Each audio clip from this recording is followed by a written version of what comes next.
Good morning. Good morning to all of you here in the Dharma Hall, as well as all of you online. I'm happy to be here today.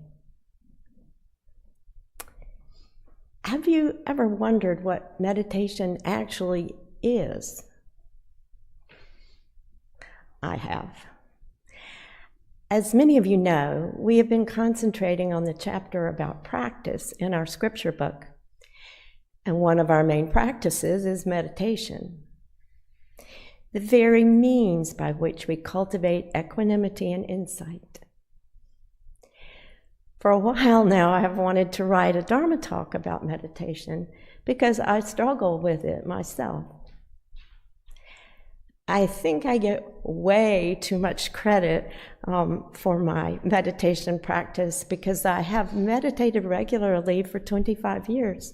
And I'm here every morning at 6:30 to start my day. But the truth is, I'm not even sure what meditation is.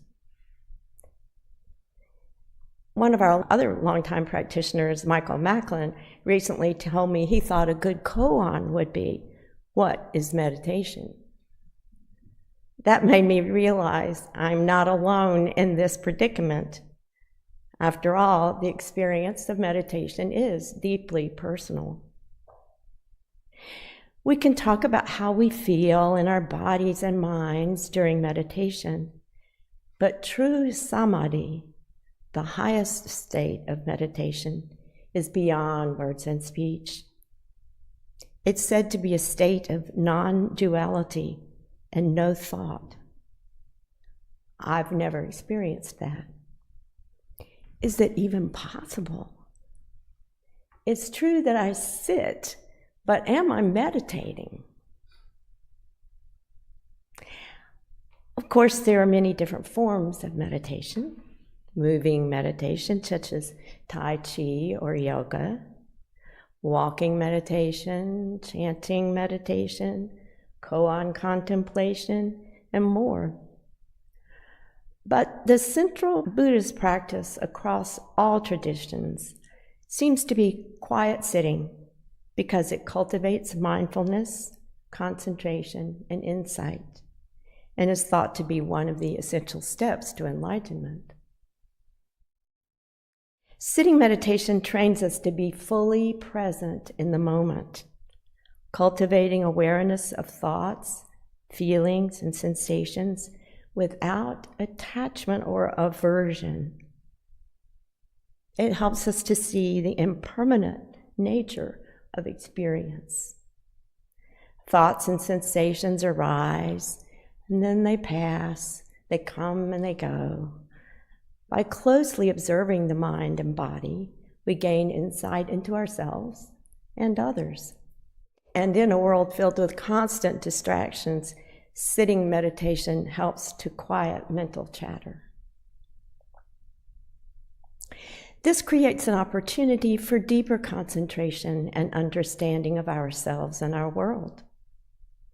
In the threefold path of Won Buddhism, meditation is a method to cultivate both equanimity and wisdom, which in turn form the foundation for mindful choice and action.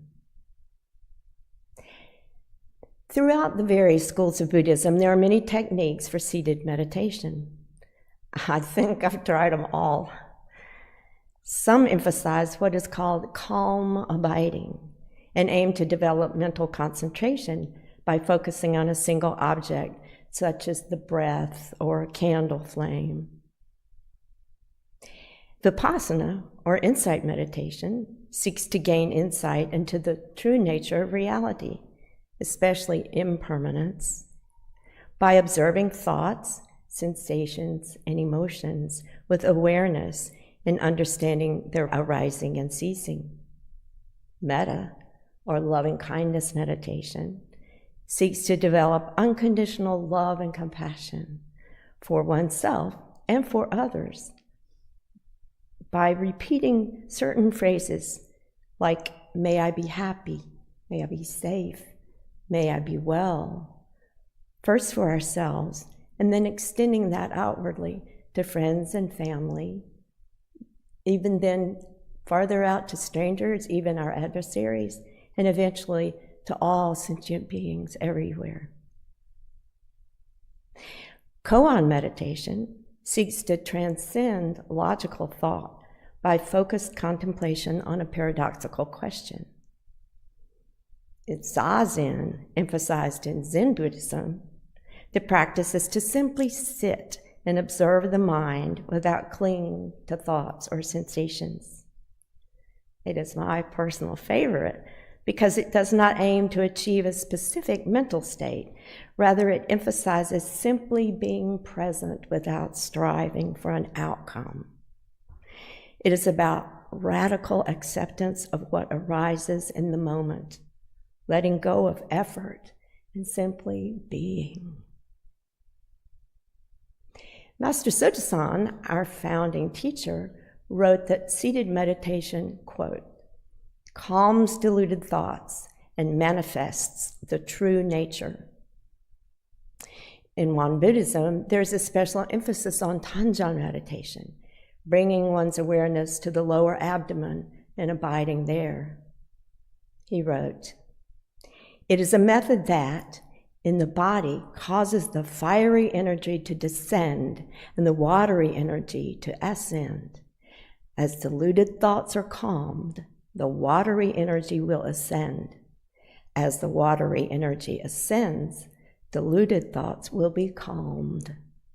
Consequently, one's body and mind will remain serene, in perfect harmony, and both the spirit and the energy will be refreshed.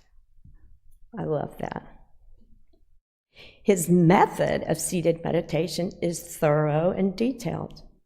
It incorporates explanations of how fiery and watery energy manifest and gives very practical advice about avoiding drowsiness, physical discomfort, and idle thoughts.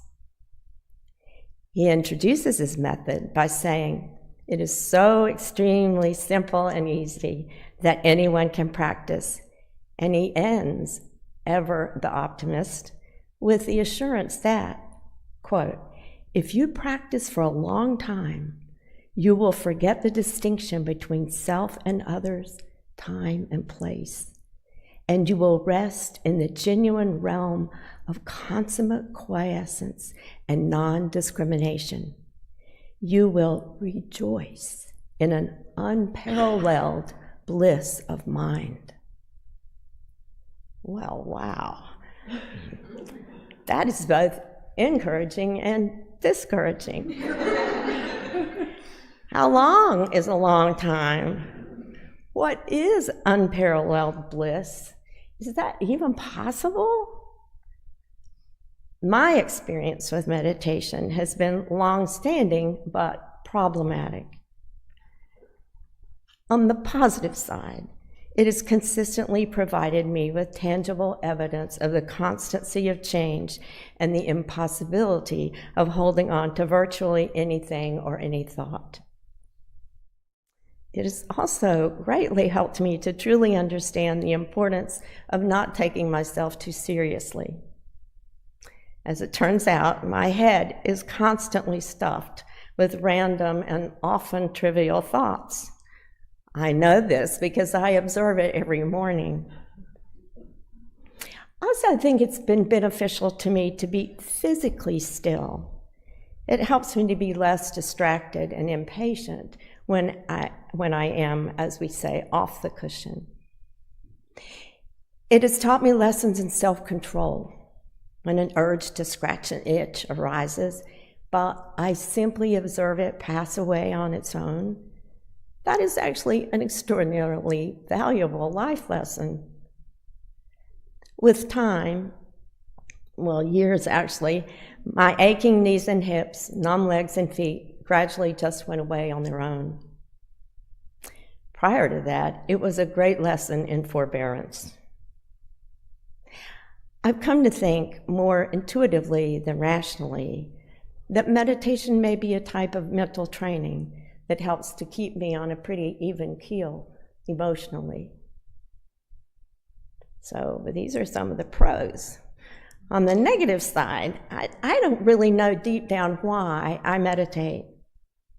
Is it a dedicated practice or just a habit? Well, actually, it is a habit, and I'm certainly glad of that, because I would hate to wake up every morning at 6 and ask myself whether or not I really want to go to the temple that morning. I just get up and go. I can't tell if I have progressed spiritually in any way. I tend to think not. Am I sure this is a valuable practice for me? Well, truthfully, I waffle a lot on that answer. What if I'm just trying to enhance my cool factor? I mentioned earlier that I was attracted to Zazen, with its emphasis on simply being present, sitting in awareness, and allowing the mind to settle naturally. What if that's because it lets me off the hook, gives me an excuse to make no real effort? In Chapter 3, Section 54, Master Sotaesan refers to the ancient Buddhist allegory of the ox herder and the ox.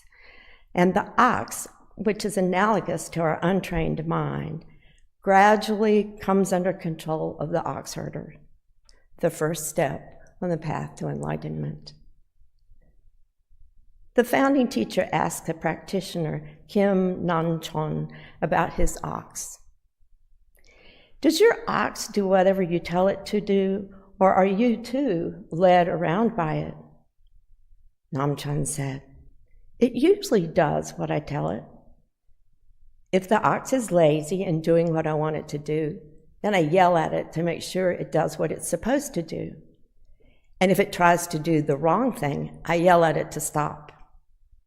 The founding master said, since you have already discovered your ox and know how to train it, and since it usually listens to you when you tell it what to do, you must work hard to train it further so that you may do all things with complete freedom. I feel as if, like Namchon, I sit in meditation, letting my mind wander everywhere, and then I yell at it to come back. Our fourth head Dharma master, Venerable HwaTawonym, has written a detailed book on the method of seated meditation. It's available in a newly revised translation. Here are a few takeaways from this book. Quote, aching legs may vary in degrees, but are a universal experience.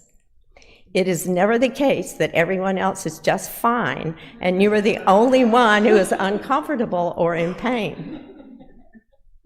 He goes on with very practical advice about how to deal with discomfort. Another reason to read the book.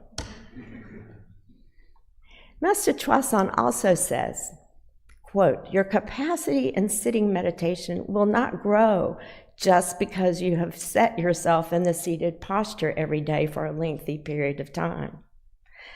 Capacity will gradually accumulate only when the right effort is made. This was just the advice I needed. He also states, one must replenish the vow to practice. The vow is the driving force. Without it, you will struggle to move forward. In the absence of the vow, you would simply be physically sitting without truly engaging in the practice of meditation. Continuous reaffirmation of the vow is essential.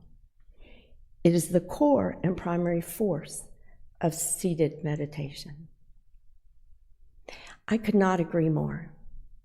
I've come to the realization that it does not matter why I meditate. It only matters that I do it consistently, remembering my vow and moving slowly towards deeper wisdom, peace, and clarity. Master Sotaesan's instructions for seated meditation begin with, the method of seated meditation is extremely simple and easy. Every time I hear that repeated in this Dharma hall, I laugh inwardly. Oh, really? I think. But of course, he's right. Ultimately, it is simple and easy. ultimately it's effortless. Thank you.